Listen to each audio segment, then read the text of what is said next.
भजो गिरिधर गोविंद गोपाला। भजो मुरली मनोहर नंद लाला।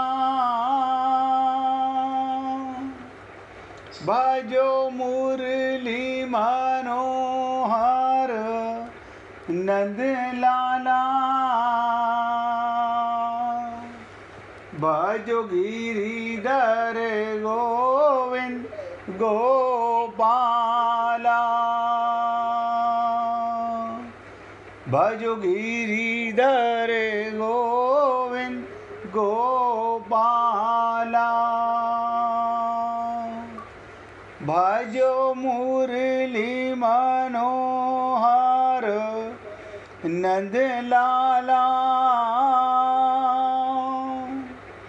भजो मुरली मनोहर नंद लाला। भजो गिरिधर गोविंद गोपाला। भजो गिरिधर गोविंद गोपाला। बोलिए वृंदावन बिहारी लाल की जय। जय जय श्री राधे। जय जय श्री राधे। सभी भक्तों से निवेदन, बहुत एकाग्रचित्त होकर सत्संग के प्रत्येक शब्द को पूरी एकाग्रता के साथ हृदयंगम करें। कल कामना पर चर्चा चल रही थी। अब आप और हम लोग कामना को समझ ही नहीं सके।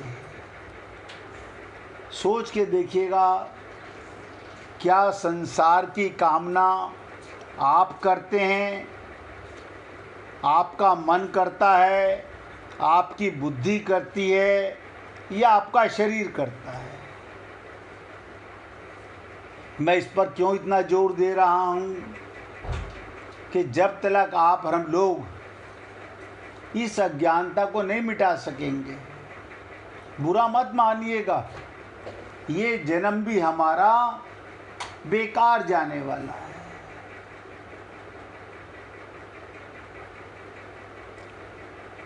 रात्रि को आप और हम सब लोग सपना देखते हैं।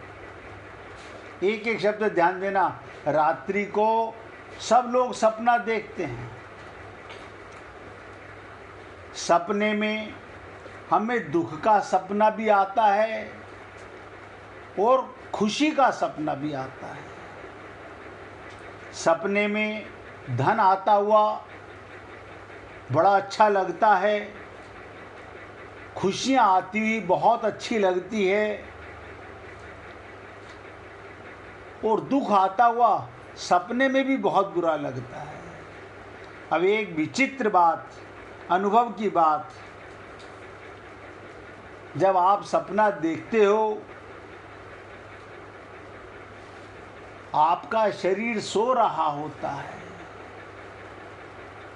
उस समय भी आपका ये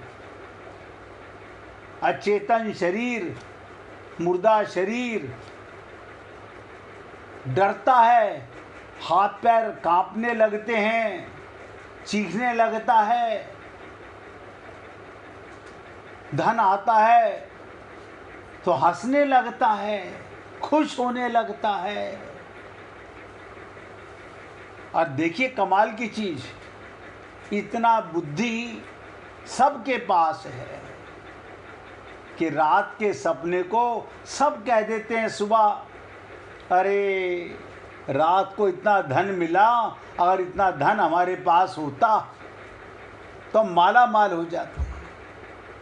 यानी सुबह जागते ही दुख का सपना भी मर गया और खुशी का सपना भी मर गया। ये तो आप सबका अनुभव है, इसमें कोई भी ये नहीं कह सकता कि मैं ऐसा अनुभव नहीं करता। लेकिन ये दिन के सपने से हम जाग नहीं पा रहे। कितना बड़ा भ्रम, धोखा, अज्ञान, सब भगवान को पाना चाहते हैं। सब, जिसने कभी राम मुख से ना बोला हो, जो कभी मंदिर ना गया हो, जिसने कभी पूजा ना की हो, मैं चैलेंज से कहता हूं वो भी आनंद चाहता है, आनंद चाहता है।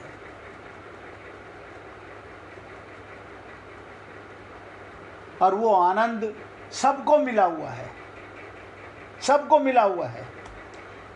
अब बड़ा कठिन होता है, मिले हुए से मिलना कठिन हो रहा है। यानी परमात्मा हमें मिला हुआ है, लेकिन मिले हुए परमात्मा से मिलना कठिन हो रहा है।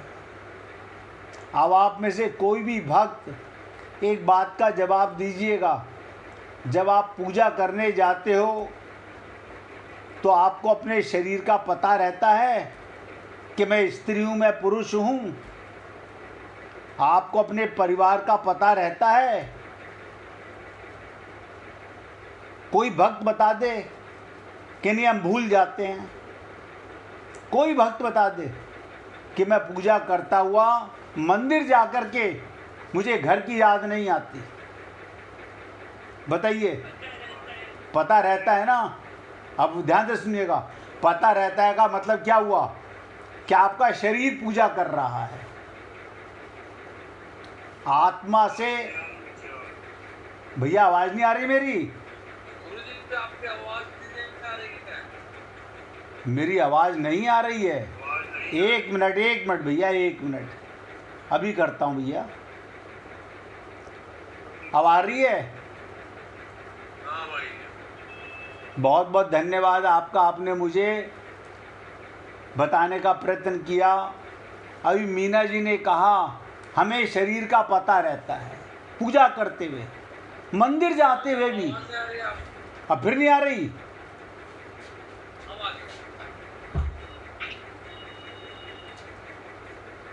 अब आप मुझे बताइए, इसका मतलब आपको पूजा करते हुए शरीर का पता है, मैं स्त्री हूं, मैं पुरुष हूं, तो इसका मतलब पूजा नहीं हो रही है, वो शरीर से पूजा हो रही है, आत्मा से प्रेम नहीं हो रहा। मंदिर गए सारा परिवार, हम तो अकेले गए थे मंदिर, हम पति को नहीं ले गए थे। खोपड़ी में पति था, हाँ खोपड़ी में तो था, तो आप मंदिर गए ही नहीं, गए नहीं। अब और एक विचित्र बात बताता हूं। एक बार एक संत ने से पूछा गया कि बंधन क्या है? बोले बंधन क्या है? आत्मा का संसार में कोई बंधन नहीं है, शरीर का बंधन है, अज्ञान का बंधन है, मन का बंधन है, बुद्धि का बंधन है, विवेक अभी हमारे पास है नहीं, क्योंकि हमें आत्मज्ञान नहीं है, और है भी तो आत्मज्ञान थ्योरेटिकल है, प्रैक्टिकल आत्मज्ञान नहीं है। एक बार एक संत ने कहा एक मुर्गी लेके आओ, ध्यान से सुनो, और एक टोकरी लेके आओ और एक डंडा लेके आओ। तो सारे लोग बोले क्या महाराज, मुर्गी को मारोगे? बोले आपसे जितना कहा गया उतना बताओ। मुर्गी ले आए, एक बड़ा सा टोकरा ले आए। संत ने क्या करा, सबके सामने मुर्गी को टोकरे के अंदर छुपा दिया, सबको दिखा करके देखो मुर्गी कहाँ है? बोले टोकरे के अंदर। बोले ये मुर्गी टोकरे से मिली हुई है या अलग है? सब ने कहा ये तो अलग है, टोकरा बहुत बड़ा है और मुर्गी छोटी सी है। बोले बहुत ठीक, यहाँ तक तो आपकी बुद्धि काम कर रही है। अब ध्यान दीजिएगा, उन्होंने डंडा उठाया और टोकरे पे मारा संत ने, और जैसे ही टोकरे पे डंडा मारा वो मुर्गी अंदर फड़फड़ाने लगी, मुर्गी अंदर फड़फड़ाने लगी। अब संत ने पूछा कि मैं किसको डंडा मार रहा हूं? बोले टोकरी को। तो मुर्गी क्यों फड़फड़ा रही है? ये मुर्गी क्यों फड़फड़ा रही है? इसे डर क्यों लग रहा है? ये तो सुरक्षित है। आप सबके देखते हुए मैं टोकरे को डंडा मार रहा हूं, अब मुर्गी अंदर फड़फड़ा रही है। बोले जी आप बताना क्या चाहते हो, हमें समझ में नहीं आया। बोले बहुत सिंपल है, ये टोकरा है आपका शरीर। सब ध्यान से सुनो, ये टोकरा है आपका शरीर और मुर्गी है जीव। जीव किसे कहते हैं? जो अपने को शरीर माने, आत्मा होते हुए भी अपने को शरीर माने, शरीर में अज्ञान, मन को अपना माने, बुद्धि को अपना माने। बोले जैसे ही भगवान हमारे शरीर पे कष्ट देते हैं, हम अंदर से मन से फड़फड़ाने लगते हैं, मन दुखी हो जाता है, बुद्धि दुखी हो जाती है, हम रोने लग जाते हैं, हम बिलखने लग जाते हैं, हम परेशान हो जाते हैं। उन्होंने कहा आप मुझे बताओ, क्या डंडा आत्मा के ऊपर मार सका कोई? भगवान गीता में कह रहे हैं नैनम छिंदंती शस्त्राणि नैनम देहति पावका। आत्मा को कोई नहीं मार सकता, आत्मा कभी मरती नहीं, और अज्ञान हमारा कभी मरा नहीं आज तक। और सब इसी शरीर को मैं मानकर खूब पूजा कर रहे हैं, खूब भजन गा रहे हैं, खूब मंदिर जा रहे हैं, खूब जप तप न जाने क्या क्या कर रहे हैं। अज्ञानता नहीं मिट रही, यानी भगवान को पाना चाहते हैं और अज्ञान को छोड़ना नहीं चाहते। आप बताइए, ये सबको पता है हमारे शरीर का जन्म होता है, सबको पता है, आत्मा का जन्म नहीं होता, शरीर का जन्म होता है। तो मृत्यु किसकी होती है? शरीर की मृत्यु होती है। जो शरीर का जन्म होता है, जिसकी मृत्यु होती है, फिर उसी का जन्म होता है। तो ऐसे तो कभी हमको भगवत प्राप्ति होगी ही नहीं। होगी कैसे होगी? आप अपने को शरीर नहीं आत्मा मानने लगे, आपको ये ज्ञान हो जाए, आपका विवेक जाग जाए, आप मन बुद्धि के गुलाम ना बने। हम लोग अपने मन के गुलाम हैं, मेरा मन मेरा मन।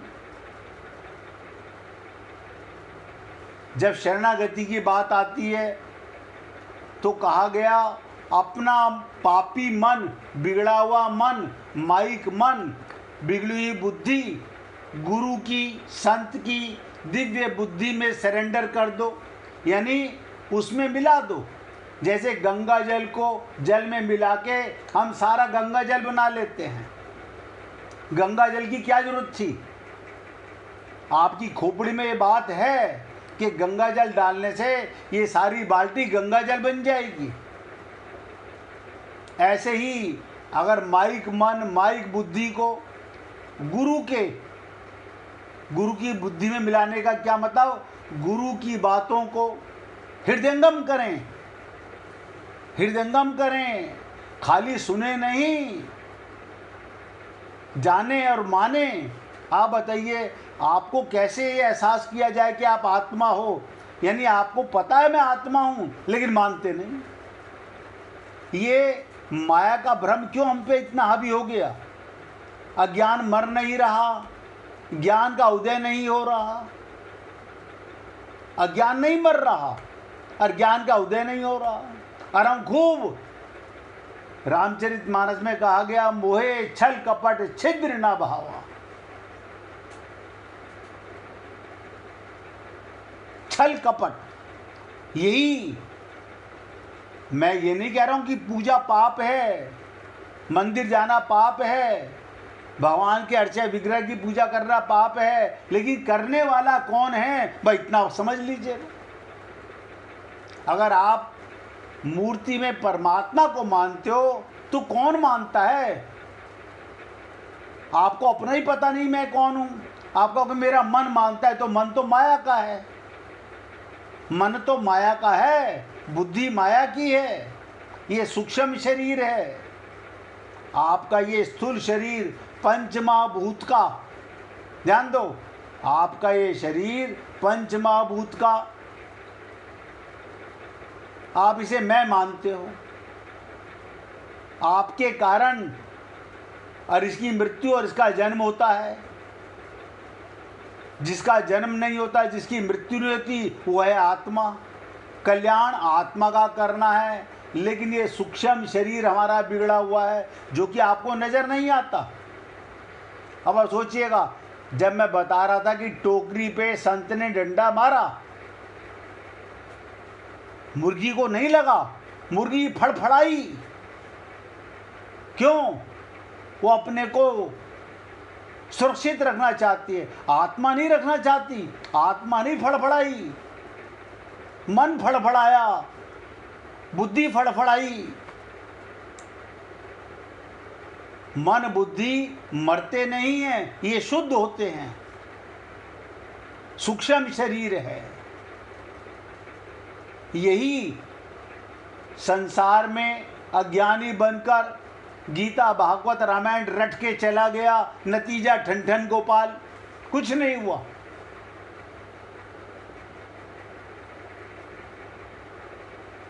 ये छोटी छोटी बातें आपके साथ इसलिए की जाती हैं।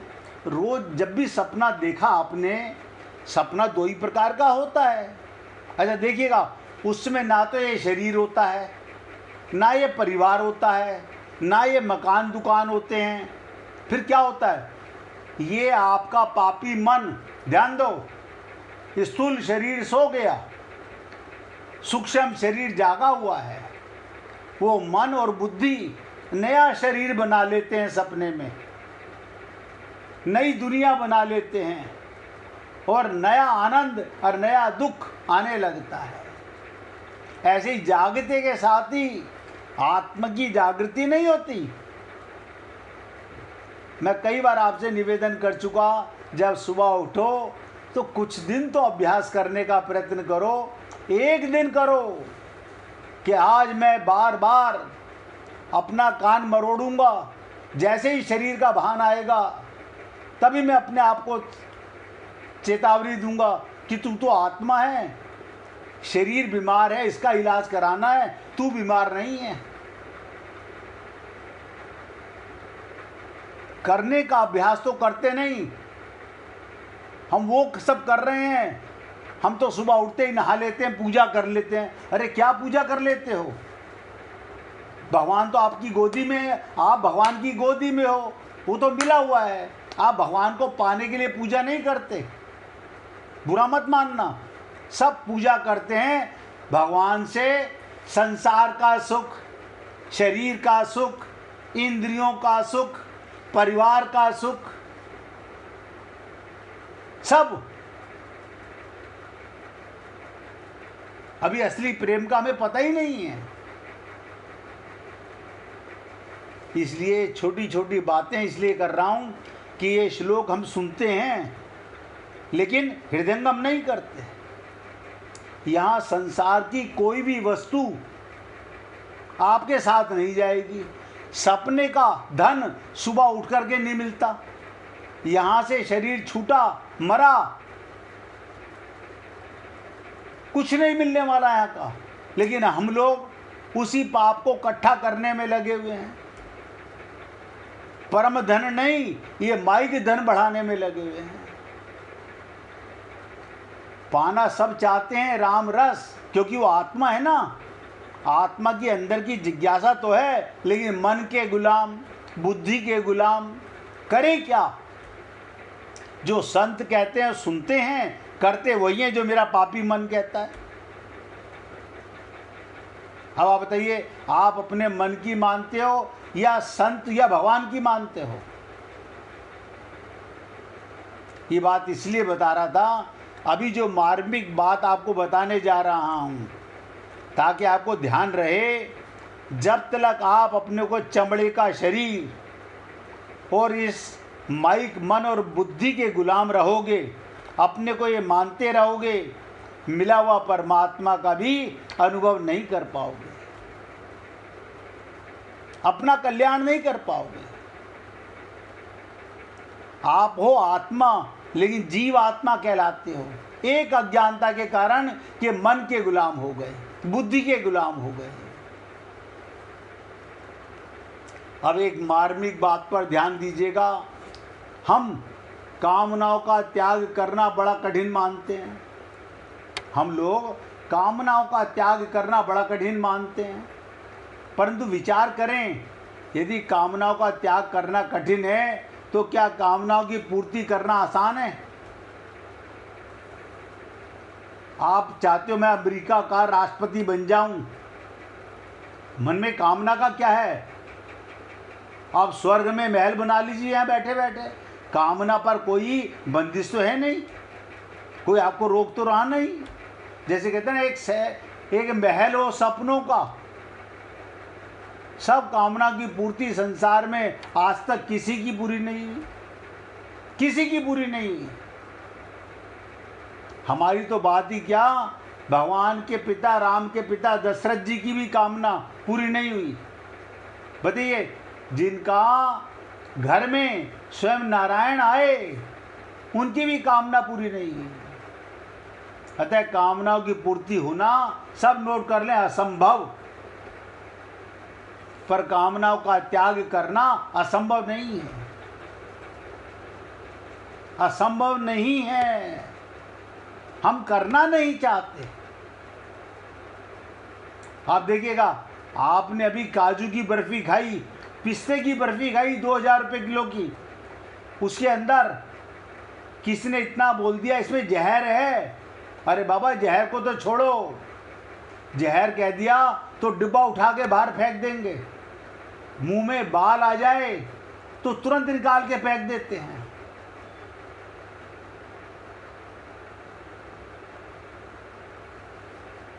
यदि हम ऐसा मानते हैं कि कामनाओं का त्याग करना कठिन है, तो कठिन बात भी, असंभव बात कामनाओं की पूर्ति की अपेक्षा सुगम होती है।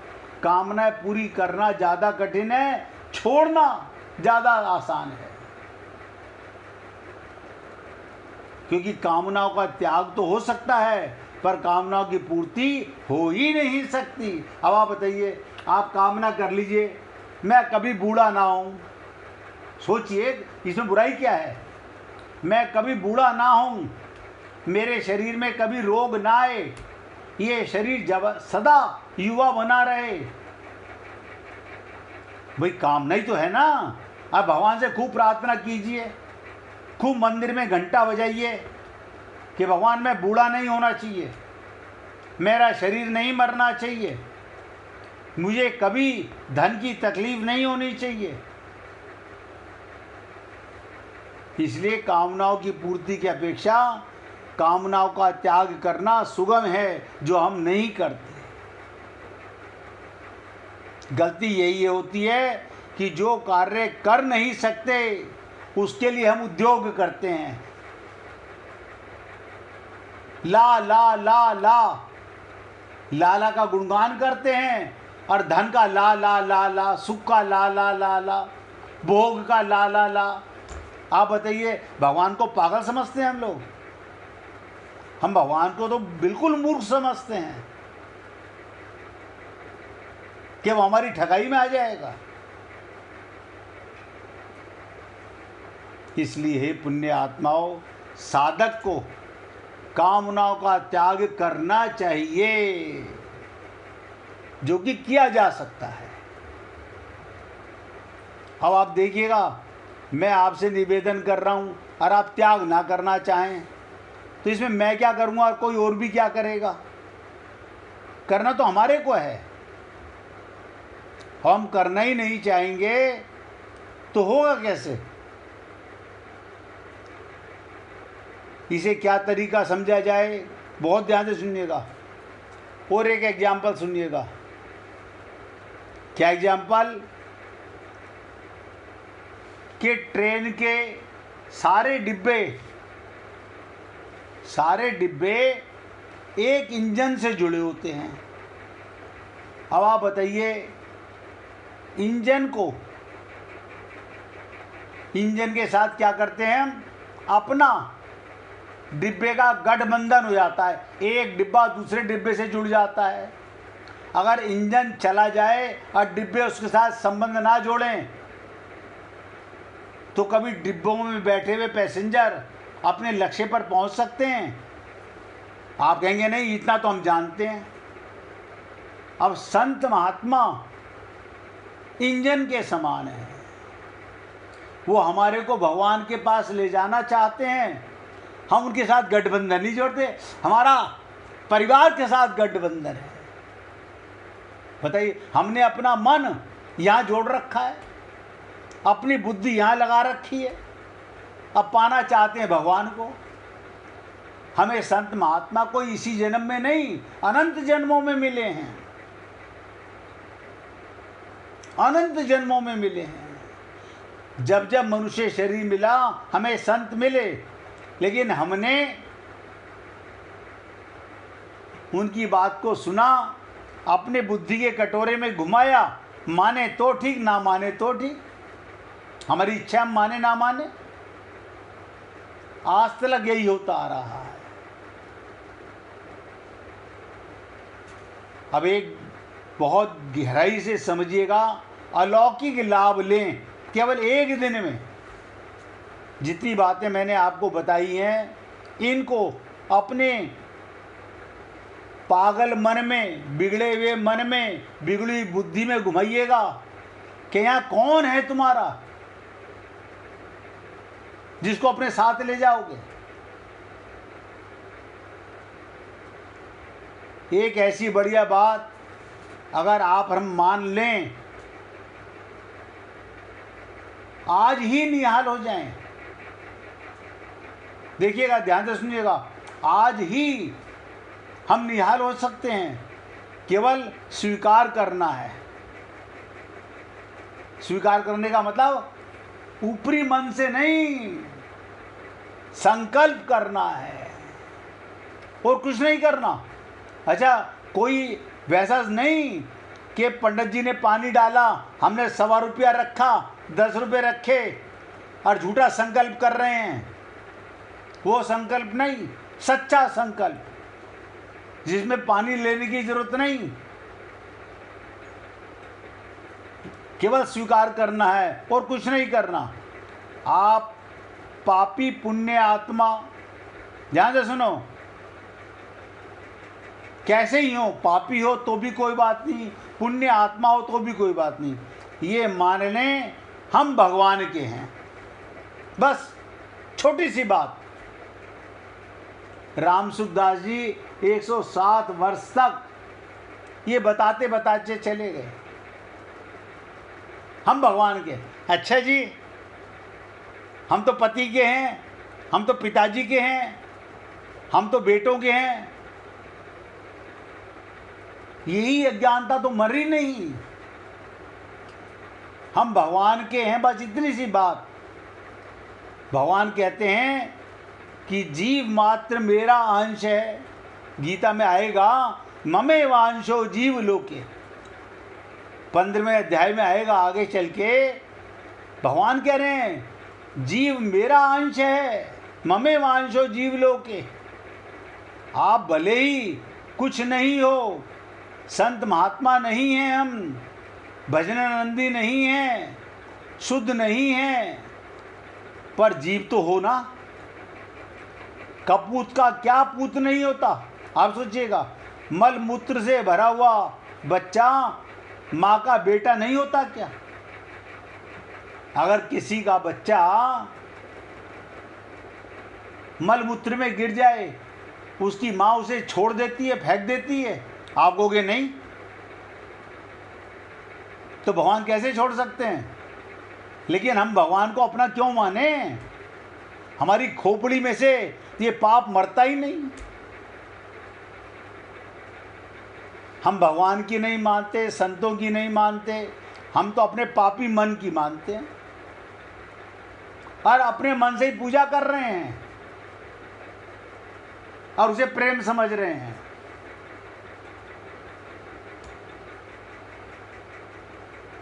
मूल में आप ध्यान से सुनो, सच्ची बात बता दूं, आप में कोई दोष नहीं है।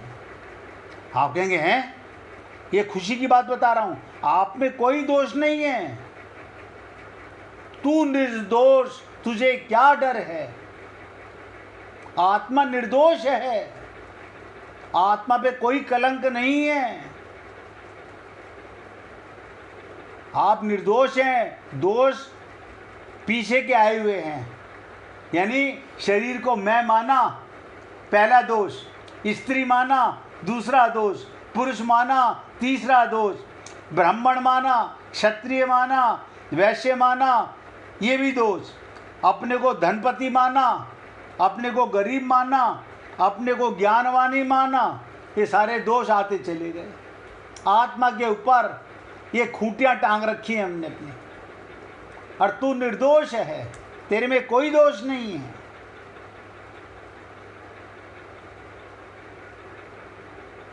स्नान घर में जब आप साबुन लगाते हो तो कांच में देखने पर क्या आप मानते हो मेरा चेहरा खराब हो गया? आप बताइएगा।